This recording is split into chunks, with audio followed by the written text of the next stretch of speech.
నమస్తే సార్. నమస్తే. సో రేవంత్ రెడ్డి గారు ప్రభుత్వం వచ్చిన తర్వాత ఇక్కడ తెలంగాణ రాష్ట్రంలో ఉన్న మహిళలందరికీ ఉచిత బస్సు ప్రయాణం ఏర్పాటు చేయడం జరిగింది. అంటే రీసెంట్గా దాన్ని క్యాన్సిల్ చేస్తారు, దాని గురించి హైకోర్టులో పిటిషన్ వేశారు.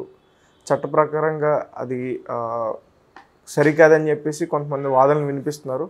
సో దాని గురించి మామూలుగా మనం మొదటి నుంచి ఉచిత బస్సు పథకానికి సంబంధించి అనేక కాంట్రవర్సీలు వస్తున్నాయి. ఫస్ట్లో ఏమో అది అందరు మహిళలకు అని చెప్పారు. తర్వాత ఏమో లేదు, తెలంగాణలో ఉండే మహిళలకే ముఖ్యంగా ఆధార్ ఉండాలి, తెలంగాణలో నివసిస్తున్న మహిళలందరికీ కూడా ఫ్రీ కాదు, తెలంగాణలో ఉంటున్నట్టుగా ఐడెంటిటీ కార్డు కావాలి. ఇక్కడ చాలామంది ఉంటారు కానీ వాళ్ళకి ఇక్కడ ఐడి కార్డులు ఉండవు. మహిళలకి వాళ్ళ ఇంట్లో మగవాళ్ళకి ఉండొచ్చు, వాళ్ళకి స్త్రీలకి చాలామందికి ఉండవు, కానీ వాళ్ళు ఇక్కడే నివసిస్తుంటారు. కానీ అలాంటి వాళ్ళకి కూడా బస్సులు అయితే లేదు. ఇది కర్ణాటకలో కూడా అంతే, తమిళనాడులో కూడా అంతే. ఆయా రాష్ట్రాల్లో ఐడి కార్డులు ఉన్న మహిళలకు మాత్రమే ఉన్నాయి. ఒక ఢిల్లీలో మాత్రమే ఏ మహిళకైనా కూడా ఫ్రీ అన్నమాట ఉచిత బస్సులో ఢిల్లీలో. ఇక్కడ మిగతా రాష్ట్రాలన్నింటిలో కూడా ఆ రాష్ట్రాల్లో నివసించే వాళ్ళకి అది కూడా with in that borders of that state అనమాట. తెలంగాణ బార్డర్ క్రాస్ చేయగానే టికెట్ పడుతుంది వాళ్ళకి. అదే కర్ణాటక వెళ్ళైతే కర్ణాటక బార్డర్ దాటినాక కూడా 10 నుంచి 15 కిలోమీటర్ల వరకు కూడా ఫ్రీనే అలా పెట్టారు. ఎందుకంటే ఒక్కొక్కసారి అటు వెళ్ళి కూడా రావాల్సి వస్తుంది మహిళలు, బార్డర్లో ఉన్నవాళ్ళు ముఖ్యంగా. సో వాళ్ళకంతా కూడా అట్లా పెట్టారు కర్ణాటకలో. ఇక్కడ మాత్రం అది లేదు, బార్డర్ క్రాస్ చేయగానే వీళ్ళకి టికెట్ పడిపోతుంది. సో ఇలాంటి అనేక వైరుధ్యాలు ఉన్నాయి. రెండవది ఏంటంటే దీని మీద మహిళల్లో కూడా వ్యతిరేకత వచ్చింది గతంలో కూడా. ఎందుకంటే ముఖ్యంగా రెగ్యులర్గా వెళ్ళే మహిళలకి ప్రాబ్లం అవుతుంది అని చెప్పి దానికి తగినంత బస్సులు వేయడం ఒకటే పరిష్కారంగా అంటున్నారు. ఆ వైపుగా తెలంగాణ ప్రభుత్వం కూడా దాదాపు 1000 బస్సులకి ఆర్డర్ ఇచ్చిందని చెప్తున్నారు. సో ఏదేమైనా ఇటువంటి కాంటెక్స్లో ఇప్పుడు అసలు ఈ ఉచిత బస్సు పథకం ఉంటుందా లేదా అన్న ఒక డౌట్ ఇవాళ వచ్చింది. దీనికి ప్రధాన కారణం ఏంటంటే ఒక నాగోలుకు చెందిన ఒక ప్రైవేటు ఉద్యోగి తెలంగాణ హైకోర్టులో ఒక పిటిషన్ వేశాడు, పిల్ వేశాడు. ఆ పిల్లో ఏముందంటే ఆయన ప్రధానంగా 3 విషయాల్ని ఆయన పేర్కొన్నాడు. ఒకటి, ఇది వివక్ష చూపించడమే, అంటే ప్రజలందరూ సమానమే అనేది రాజ్యాంగం చెప్తుంది. ఇర్రెస్పెక్టివ్ ఆఫ్ జెండర్ కావచ్చు, క్రీడ్ కావచ్చు, కులం కావచ్చు, మతం కావచ్చు, ఇవేవి కాకుండా మనుషులందరూ సమానమే, పౌరులందరూ సమానం అనేది రాజ్యాంగ స్ఫూర్తి. దానికి భిన్నంగా ఉంది ఇది. సపరేట్ మహిళలకు మాత్రమే ఇవ్వడం అంటే మగవాళ్ళల్లో పేదవాళ్ళు లేరా, వాళ్ళకి అవసరం లేదా బస్సు టికెట్, స్త్రీలందరూ కూడా పేదవాళ్ళ, ఇలాంటి ప్రశ్నలు ఆయన లేవనెత్తారు. స్త్రీలందరూ పేదవాళ్ళు కాదు, స్త్రీలలో చాలామంది ధనికులు ఉంటారు, మిడిల్ క్లాస్ ఉంటారు, డబ్బులు పెట్టుకోగలిగిన వాళ్ళు ఉంటారు. అట్లాగే మగవాళ్ళందరూ రిచ్ కాదు, మగవాళ్ళల్లో కూడా పూర్ ఉంటారు, మగవాళ్ళల్లో కూడా టికెట్లు పెట్టుకోలేని పరిస్థితుల్లో ఉండేవాళ్ళు ఉంటారు. సో ఇది కేవలం ఓట్ల కోసం ఈ ప్రభుత్వం స్త్రీలని అట్రాక్ట్ చేయడం కోసం ఇలా చేయడం అనేది కరెక్ట్ కాదు, రాజ్యాంగ విరుద్ధం అనేది ఫస్ట్ పాయింట్.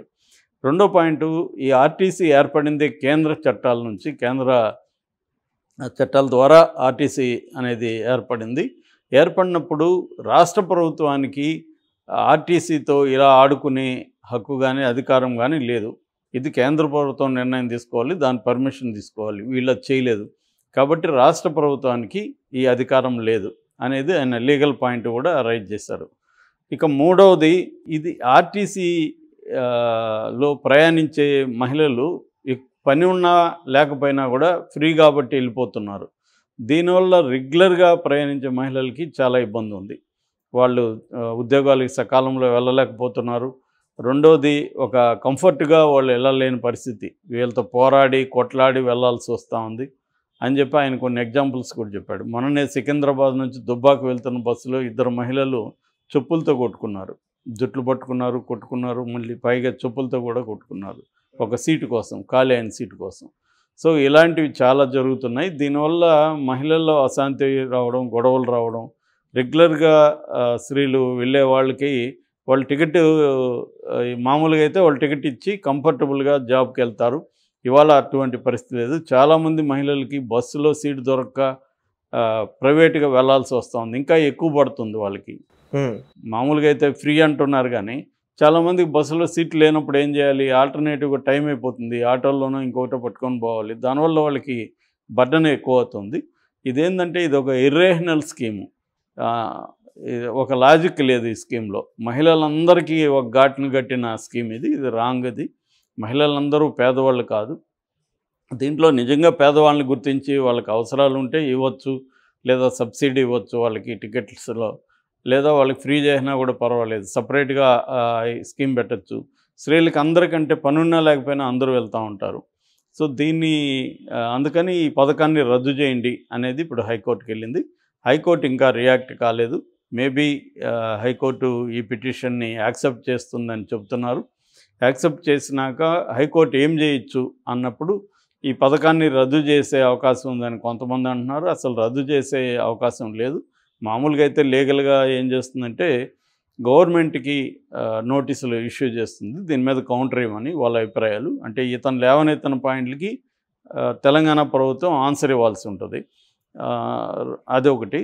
రెండవది, ఒకవేళ సంతృప్తి చెందకపోతే అప్పుడు దీన్ని పునరాలోచించమని, ఇప్పుడు దీనికి సంబంధించి తను చెప్పిన దానికి సంబంధించి రెమెడీస్ చెప్పమని అడిగే హక్కు ఉంది కోర్టుకి.